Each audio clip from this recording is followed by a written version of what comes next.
crotte, bonjour, bienvenue dans une vidéo un petit peu spéciale. Aujourd'hui je fais pas de vlog, mais je vous dis quand même la date. Nous sommes dimanche 25 septembre 2022, il est 21h14 et j'aimerais vous parler d'annotation. Première chose, pourquoi est-ce que j'annote mes livres? Je suis un monstre, j'écris dans mes livres. Je fais des annotations parce que je pense que c'est une expérience hyper intime. Je considère que à partir du moment où j'ai acheté un livre, ce livre m'appartient et si un jour j'ai envie de le revendre, la personne saura que c'est un livre d'occasion et saura qu'il y a forcément moi qui prends très soin de mes livres. De l'extérieur il sera comme neuf, mais de l'intérieur il sera annoté. Et je pense que ça peut être une expérience intéressante que d'avoir un livre d'occasion avec les annotations du précédent lecteur. Donc ça ne me dérange pas forcément. À la base, moi j'étais vraiment contre les annotations de livres. Tout ce que je faisais, c'est que j'utilisais des tabs qui ressemblent à ça pour marquer les pages où j'avais une citation qui m'avait vraiment touchée et que j'ai envie de ressortir de temps en temps parce que vraiment c'est magnifique, c'est beau, c'est bien écrit, ça me touche, ça me fait pleurer, ça me fait... Non, rarement ça me fait rire. C'est plus des expressions qui me touchent et qui me font pleurer qu'autre chose. Une fois que je suis passée aux tabs, je me suis rendu compte que je retrouvais pas forcément tout de suite la citation. En fait, vous allez voir que c'est de l'escalade mon truc. Je retrouvais pas forcément la citation tout de suite. Et je m'étais dit, ouais, mes tabs, je peux les enlever, machin, mais en même temps, je retrouve pas immédiatement la citation. Donc, j'ai décidé de passer au crayon de couleur. C'est des Faber-Castell, je sais pas si on peut voir là. C'est plus...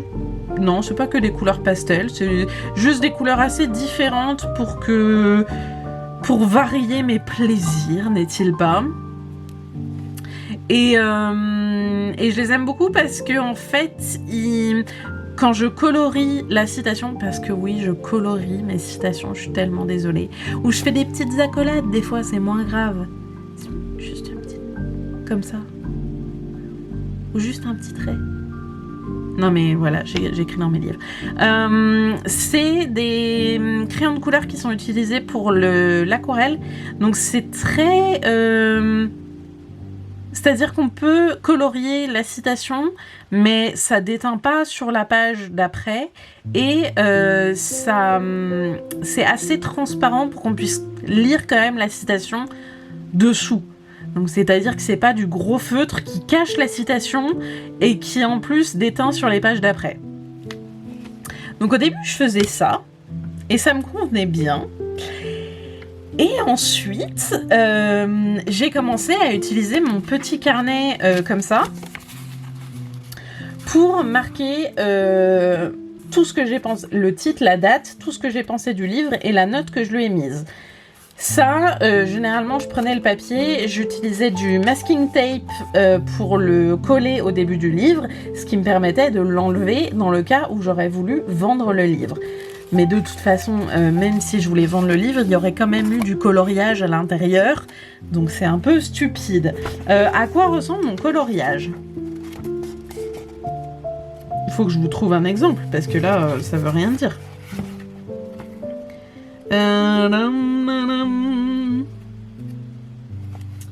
En général, quand je colorie, ça ressemble à ça.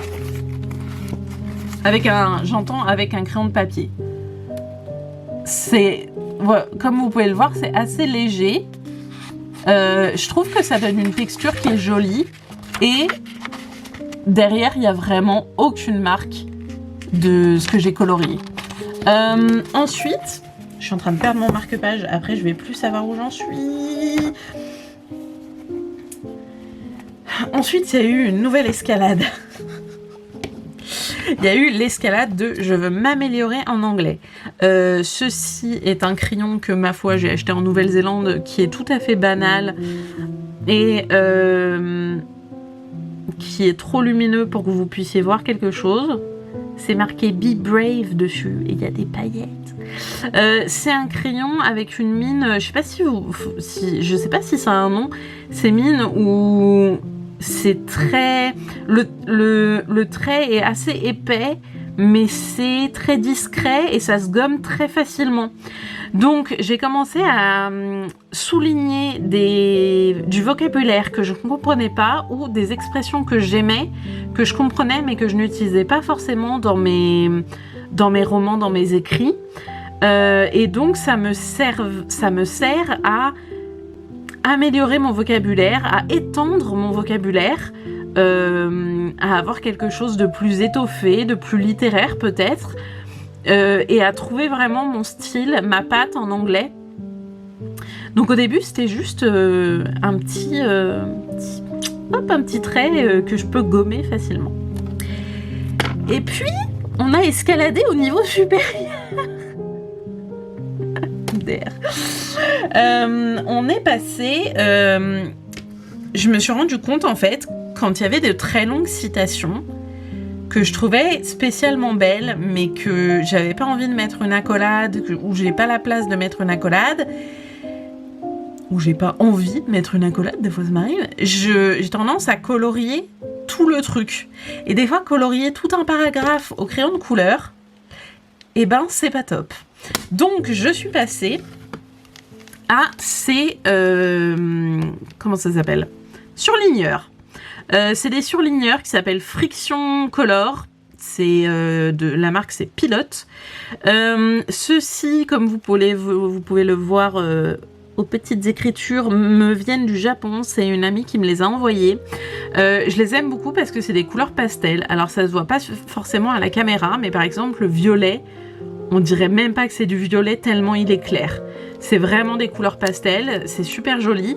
Vous pouvez trouver sur Amazon ou dans les magasins type Cultura, papeterie, etc. les versions pas pastel, c'est-à-dire couleur normale. Je crois que j'en ai un où il y a 10 ou 15 couleurs. Je les aime beaucoup, sauf qu'ils sont un peu trop foncés pour surligner dans mes romans. Et ceux-là, je les aime beaucoup. Et alors, pourquoi est-ce que j'utilise ceux-là ? Parce que, attention, c'est magique. Ceux-ci sont des gommes. Alors moi, je me suis dit, ça, c'est totalement une arnaque. Tu peux pas gommer quelque chose que tu as surligné de couleur. Et en fait, ça marche hyper bien. C'est absolument dingue. Mais j'aimerais vous montrer un exemple. Attendez une seconde.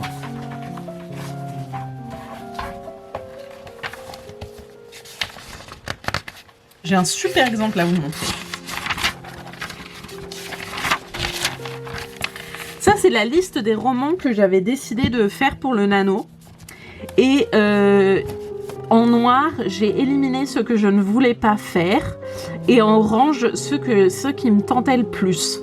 Et vous allez voir que celui-ci n'est ni en noir ni en orange. Parce que tout à l'heure, j'ai gommé le noir en me disant que ceci était en fait une possibilité. Et je vais vous montrer, grâce à ma démonstration absolument magique, que on peut gommer. Alors par contre je suis à l'envers, donc je sais pas si je vais réussir à faire quelque chose, mais on peut gommer facilement. Est-ce qu'on voit quelque chose ? C'est difficile à l'envers. Non, on voit, non, c'est pas très bien. Mais je vais le faire comme ça.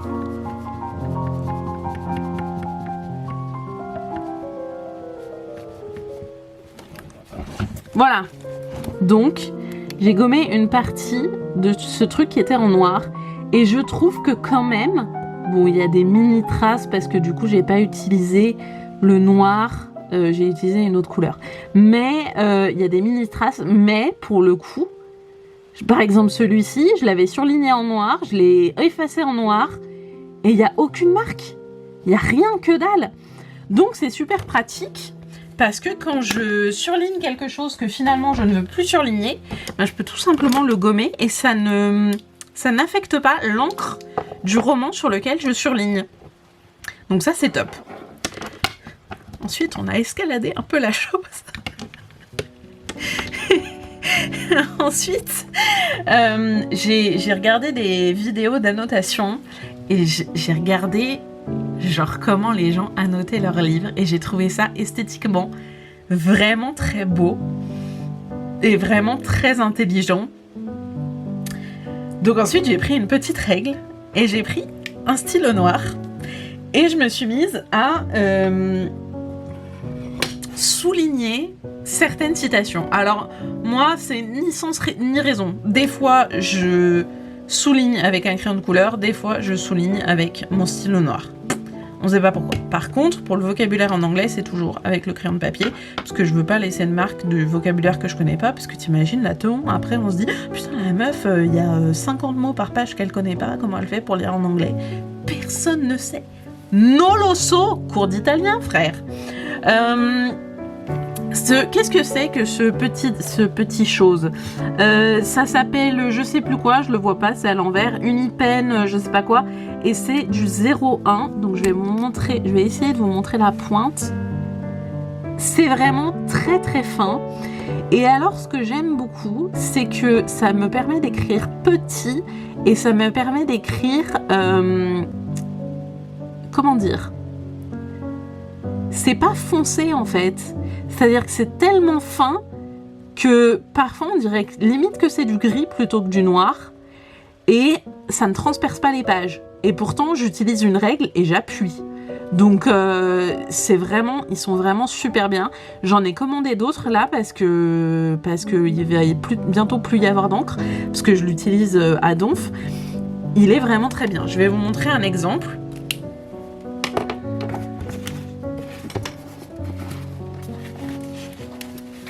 Donc, comme vous pouvez le voir ici, j'ai mon petit tab qui me dit que j'ai une citation. Ensuite, j'ai voulu la faire ressortir avec mon surligneur violet, qui, comme vous pouvez le voir, est quand même assez transparent pour qu'on puisse voir ce qu'il y a, le texte, et qui ne laisse aucune marque derrière. Et ensuite, donc j'ai souligné avec ma règle et mon stylo noir et j'ai annoté mon roman, c'est-à-dire que j'ai dit oh là là c'est vachement bien, ça me fait ressentir telle et telle émotion. Et quand on tourne la page, bon là c'est par transparence, la meuf qui teste un truc et en fait ça marche pas du tout. Quand on tourne la page, bon en fait vous voyez, mais c'est parce que c'est par transparence. C'est pas parce que ça a déteint. Mon expérience est vraiment nulle. C'est à cause de la luminosité. Mais voilà, si je fais ça... Oh non, ça marche pas. La luminosité est dégueulasse. En fait, vous voyez par transparence. C'est parce que ça fait ça. Mais en vrai, ça marque pas du tout. Ça ne fait aucun dommage au livre. Et mon Dieu que j'aime ça. C'est-à-dire que par exemple, là... j'ai mis des petits cœurs. Est-ce qu'on voit les petits cœurs? Eh ben non, on les voit pas. Vous voyez des petits cœurs quelque part? Eh ben non. Et pourtant, ils sont là. Là, j'ai surligné, souligné, j'y suis allée à fond, j'ai adoré ça, donc voilà, j'ai mis mon truc. Dernière chose, comment j'utilise mes tabs. Donc là, j'ai lu un tiers du roman pour l'instant et j'ai beaucoup de tabs. J'utilise pas mes tabs, je crois que je l'ai déjà dit, j'utilise pas mes tabs pour vocabulaire anglais, sinon toutes les pages seraient tabées. J'ai inventé un mot, c'est génial, je vais appeler ça tabé. Je table les pages où il y a des expressions que j'aime, ou alors où il y a des passages où il y a une information importante. Il y en a qui font par couleur, c'est-à-dire qu'ils vont ils vont utiliser leurs petits tabs et ils vont dire, par exemple, le rose c'est pour quelque chose qui m'a fait rire, le orange c'est pour quelque chose qui m'a fait pleurer, le jaune c'est pour quelque chose qui m'a fait ressentir je ne sais pas quelle émotion. Moi je trouve que c'est hyper perturbant cette technique parce que on se perd facilement quoi. Et puis ça prend trop de temps. Donc moi en fait je fais un truc, mais c'est trop débile, personne va comprendre. Je suis hyper bizarre. En fait je sais que le numéro 1 c'est le bleu. Après je fais du haut. Parce que j'aime pas quand le bleu et le vert se suivent. Parce que pour moi, ils sont sur la même palette. Et si je fais rose et orange qui suivent, c'est un peu sur la même palette aussi. Donc je fais bleu, rose, vert, orange, jaune. Voilà, parce que vraiment j'ai des problèmes dans ma vie. Ces petits tabs, vous pouvez les trouver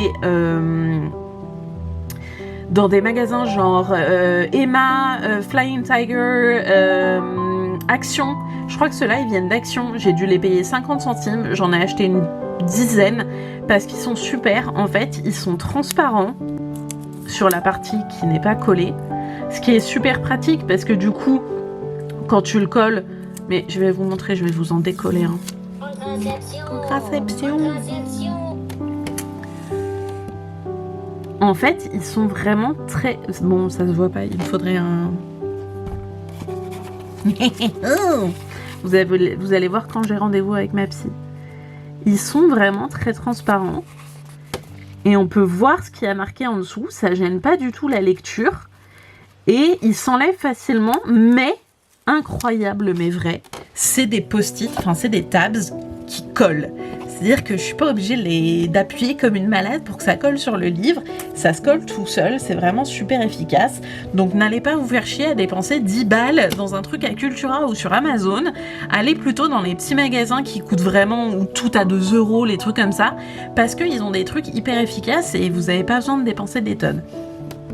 La dernière chose que je fais, que j'ai découvert il y a pas longtemps, que j'ai découvert il y a pas longtemps sur une chaîne YouTube, que j'ai trouvé ça super intéressant parce que j'ai un petit problème. Quand je lis des séries comme The Diviners, je sais que je vais pas lire le numéro 2 tout de suite parce que j'ai envie de lire autre chose entre-temps. Sauf que entre-temps, je vais peut-être oublier ce qui s'est passé dans le tome 1, notamment les prénoms. J'oublie toujours les prénoms de tout le monde. Je suis perdue. Et donc, quand je commencerai à lire le tome 2, peut-être que je me souviendrai plus ce qui s'est passé dans le tome 1. Donc ce qui se passe, c'est que toutes les 100-150 pages, je me fais un petit post-it. Là, en l'occurrence, c'est là où j'en suis. Et je me suis dit, c'était un bon moment pour faire un point. Et j'écris en fait tout ce qui s'est passé jusque-là. Pas vraiment comme un résumé. Pour l'exemple, j'ai mis ok. Ce qu'on sait de base, c'est qu'il y a un mec qui est revenu d'entre les morts et qui tue des gens. Il y a des gens qui ont des super pouvoirs. Là, j'ai mis les noms pour pouvoir me souvenir qui a des super pouvoirs. Enfin, c'est pas des super pouvoirs, c'est des pouvoirs surnaturels, on va dire. J'ai mis que il y avait 3 personnages qui cachaient quelque chose. Donc c'est des mystères. Est-ce que ça va se résoudre? Est-ce que j'ai des idées de qu'est-ce qui se passe entre ces personnages-là? Et il y a eu 2 meurtres qui ne sont pas liés. Donc ça peut être intéressant. Est-ce que ça veut dire que le tueur il frappe au hasard? Est-ce que, tu vois, je réfléchis, j'essaye de résoudre l'enquête en même temps. Je mets tout ce qui me pose des questions tout en faisant un mini résumé de ce que je sais jusque-là. Ce qui me permet, à la fin du livre, je vais me spoiler sans faire exprès, j'ai commencé à tourner les pages, je me suis dit je vais lire, ils ont capturé le méchant. Tout à la fin du livre, je mettrai un plus grand résumé avec mes petites feuilles que j'aime bien, des personnages principaux, de l'intrigue, des choses qui sont restées sans réponse, pour que quand je me remette à lire le 2e tome, il sache ce qui s'est passé, parce que j'aurai juste à relire ma petite feuille. C'est merveilleux, c'est incroyable, j'avais jamais pensé à faire ça. C'est un peu con, non? J'ai un moment de... C'est le malaise. Non mais en vrai, j'avais jamais pensé à faire ça pour mes romans fantastiques. Je sais que je note beaucoup dans mon carnet de...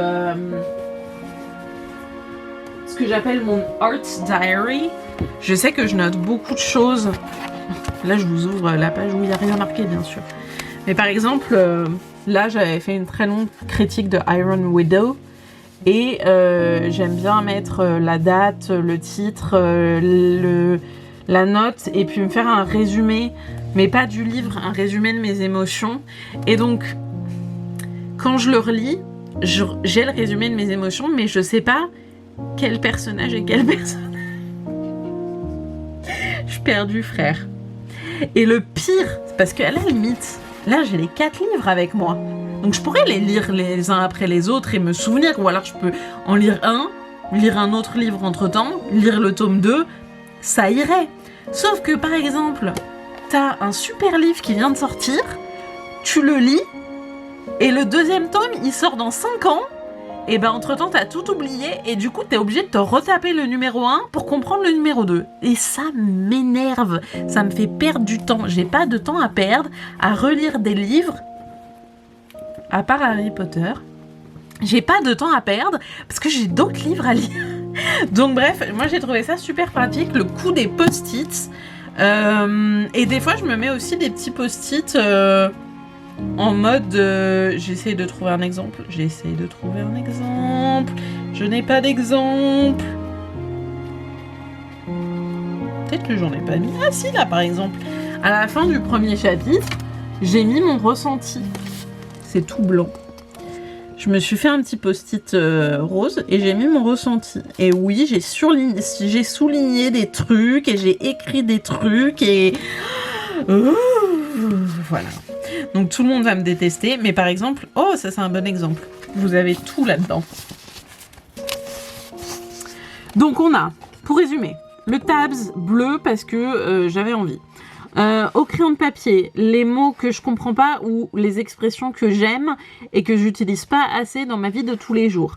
L'accolade parce que toute cette citation est vraiment très belle et j'ai voulu la mettre en valeur avec mon surligneur pastel.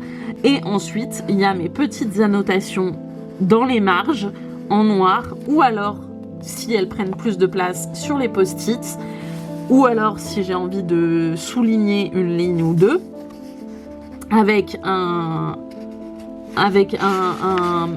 stylo noir qui ne déteint pas, comme on peut le constater. Voilà, là c'était dans la marge. Et ben vraiment, il n'y a aucune marque du stylo. Donc c'est vraiment bien. Ça vous fait une vidéo de 22 minutes où je raconte des trucs pas intéressants. Mais voilà, c'est ma façon d'annoter les livres. Je sais pas si ça intéressera quelqu'un. Il y a plein d'autres vidéos qui sont vachement mieux que la mienne. Si vous aimez annoter vos livres ou si vous voulez commencer à annoter vos livres, il y a beaucoup de vidéos sur YouTube où vous pouvez voir ça. Le problème, c'est qu'elles sont souvent en anglais. Je me suis dit que j'allais faire une version française. Sachant que je suis pas au level extrême. Il y a des gens, franchement, j'ai vu des trucs où juste leur livre, c'est juste des tabs en fait. Tout est surligné, tout est écrit partout. Et c'est juste hyper impressionnant. Et je me dis, ouais, mais du coup, comment tu fais pour démarquer les trucs qui t'ont vraiment marqué, quoi? Si tu mets juste, ah, ce passage, il m'a mis en colère, ou ce passage, ça détient une information importante. Mais dans ce cas-là, si ça détient une information importante, juste à la fin du chapitre, tu mets un post-it et puis tu t'écris l'information importante. Je sais pas, c'est... Enfin voilà, les gens partent dans des délires absolument dingues avec un code couleur absolument dingue. Enfin voilà. Donc, disons que je suis au niveau intermédiaire. Si vous voulez commencer doucement, vous pouvez juste utiliser un crayon de papier et des petits tabs pour vous rappeler où est-ce que vous avez mis les trucs. Comme ça, si vous voulez revendre le livre, il vous suffit d'enlever les tabs et d'effacer le crayon de papier. N'oubliez pas d'utiliser un crayon de papier avec une mine comme celle-ci et pas un critérium comme celui-ci parce que ça a tendance à transpercer les pages d'abord et ensuite c'est très difficile à gommer. Alors que ça, comme c'est très épais, et ben c'est... Comment dire ?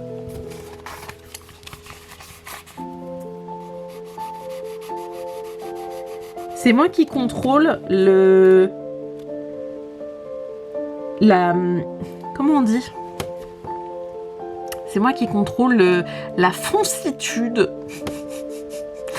C'est moi qui contrôle à quel point c'est foncé ou pas. Mais comme vous pouvez le voir, là c'est très très clair. Et du coup, ça me permet de gommer facilement. N'utilisez pas la gomme du crayon de papier, c'est de la merde. Utilisez une vraie gomme. Voilà pour cette vidéo, ma foi, très chelou. Et je vous dis au revoir et à bientôt. Salut mes crottes! Et c'est moi, j'ai oublié de vous montrer ma trousse parce que vraiment je l'adore. Ceci est une trousse à paillettes transparente que j'ai trouvée à genre 1 € chez Action. Je recommande vivement la trousse transparente parce que vous pouvez voir où sont vos choses et ça permet de ne pas chercher pendant 3 heures où est-ce que vous avez mis tel crayon de couleur. Et ceci est un kiwi de Nouvelle-Zélande. Et oui. Donc voilà la trousse. Et j'ai aussi oublié de parler de quelque chose d'important. Je suppose qu'il y en a qui vont me poser la question de... J'aime pas annoter mes livres parce que ça me prend 3 heures pour lire le livre. Effectivement, ça me prend beaucoup plus de temps. Ce livre, il fait quoi, 500 pages. Normalement, il m'aurait fallu, je sais pas, peut-être 5 ou 6 jours pour le lire. Là, ça fait plus. Mais, en tant que libraire et en tant qu'écrivain, je me mettais une pression de dingue pour lire le plus de livres possible par an, pour lire le plus de pages possible par an. C'est-à-dire, je compte même pas les petits livres, je compte même pas les albums pour les enfants, parce que pour moi, il faut vraiment que ça soit des romans. Et en plus, je me donne le challenge de lire des nouveaux romans. C'est-à-dire que les relectures ne comptent pas parmi les nouveaux livres que j'ai lus, parmi les livres que j'ai lus pendant l'année. Et je me donne des buts qui sont complètement débiles. Genre, là, mon but cette année, c'était de lire, je sais plus, 25 000 pages.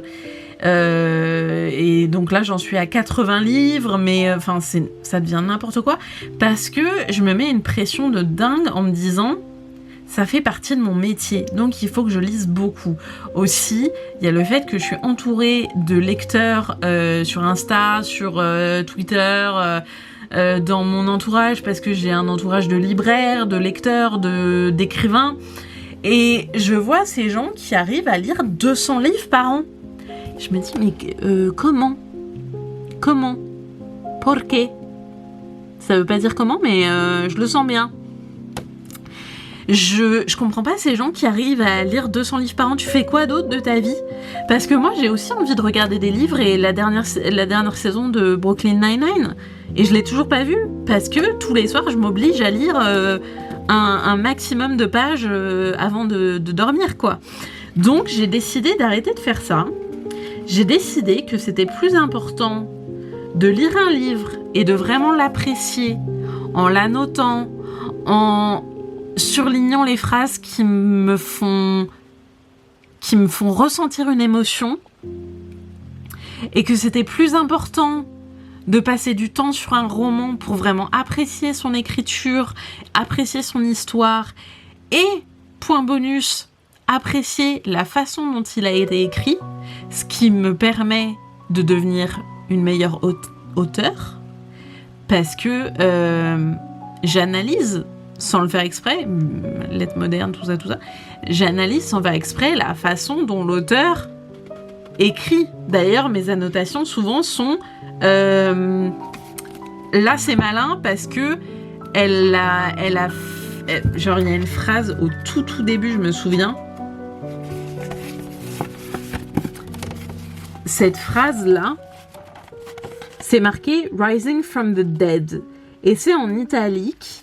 Et en fait, c'est une meuf, c'est le tout début du roman, c'est une meuf qui veut utiliser un Ouija, je sais pas comment on appelle ça, un plateau Ouija en français, je sais pas comment on appelle ça, mais bref, et en fait, elle va littéralement faire revenir un mort à la surface, sauf que c'est un serial killer. Et donc, j'ai souligné cette phrase, et je me suis mis, putain, c'est vachement intelligent, parce que elle annonce la suite du roman, elle annonce le thème principal du roman à la page numéro 1, mais sans qu'on s'en rende compte. Donc c'est super intelligent en fait.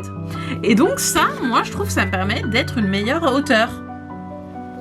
Donc je vais privilégier la qualité à la quantité à partir de maintenant, et je vais faire en sorte que la lecture soit plus fun, plus lente, mais plus fun.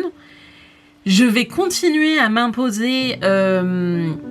j'ai pas envie de dire rythme, je vais dire une routine de lecture, parce que pour moi, pour le coup, oui, effectivement, en tant qu'auteur, lire, ça fait partie de mon métier. Donc je vais continuer d'avoir une routine de lecture, de me dire, tous les jours, je lis un peu. Parfois, c'est 20 pages, parce que je suis fatiguée et que je préfère regarder la dernière saison de Brooklyn Nine-Nine. Et parfois, c'est 150 pages, parce que je suis à fond dans mon roman. Et il faut que je boive. Mais voilà, j'ai décidé de changer mon approche de la lecture parce que ça devenait trop de pression et que je me suis rendu compte que je lisais mes livres de plus en plus vite et ça me donnait l'impression d'être de plus en plus efficace et de plus en plus experte en lecture, ce qui ne veut rien dire entre toi et moi, on sait très bien que ça veut rien dire, experte en lecture. Et alors qu'en fait, c'est juste, je retiens pas ce qui se passe. J'apprécie pas assez l'écriture, j'apprécie pas assez les personnages. Je lis, je comprends, j'apprécie, mais je sais pas, il y a un truc qui me manque. Et j'ai décidé que pour m'améliorer dans l'écriture et pour m'améliorer dans la lecture, il fallait vraiment que je change mes habitudes. Et c'est ce que je suis en train de faire. Donc je suis contente. Donc si vous décidez d'annoter votre livre, soyez fou. Si vous décidez de pas l'annoter, soyez fou aussi. Mais plus de pression sur la lecture. C'est con. J'ai fait un truc con. J'ai fait un truc con parce que je me disais, ouais, mes potes, elles lisent 200 livres par an et moi, ma moyenne, c'est 80. Et je me sentais inférieure, je pense. J'avais un complexe d'infériorité. Et c'est débile parce que peut-être que ces personnes qui lisent 200 livres par an, en fait, elles retiennent rien de leurs livres. Elles apprécient pas leur lecture à leur juste valeur, quoi. Alors que... Enfin, moi, j'ai pas envie de devenir comme ça. Je préfère lire 20 livres par an, mais d'avoir kiffé ma vie. Donc, puis c'est pas une compète, en fait. Tu lis 200 livres, très bien, t'as un rythme de lecture rapide. Moi, j'ai un rythme de lecture qui est très lent. Bah, tant pis. C'est comme ça. Je vais pas me changer. Ce que j'ai essayé de faire depuis ces 3 dernières années. Et ça a mis longtemps à monter au cerveau que fallait pas que je fasse ça. Mais voilà, ça y est, c'est monté au cerveau. Qualité avant la quantité et annotation de livres au maximum parce que je trouve ça vraiment trop cool. Et en plus, pour le coup, ce livre, je l'adore. Je pense que ça va être un coup de cœur 5 étoiles. Bon, j'en suis qu'au tiers. Mais pour l'instant, c'est vraiment très très bien. Et je me dis, si un jour je le relis, ça sera trop cool de voir les émotions que j'ai eues au moment où je les ai eues pendant ma première lecture. Et voilà, je trouve ça intéressant. Et sur ce, je vous souhaite une bonne nuit, et à très bientôt. Ciao.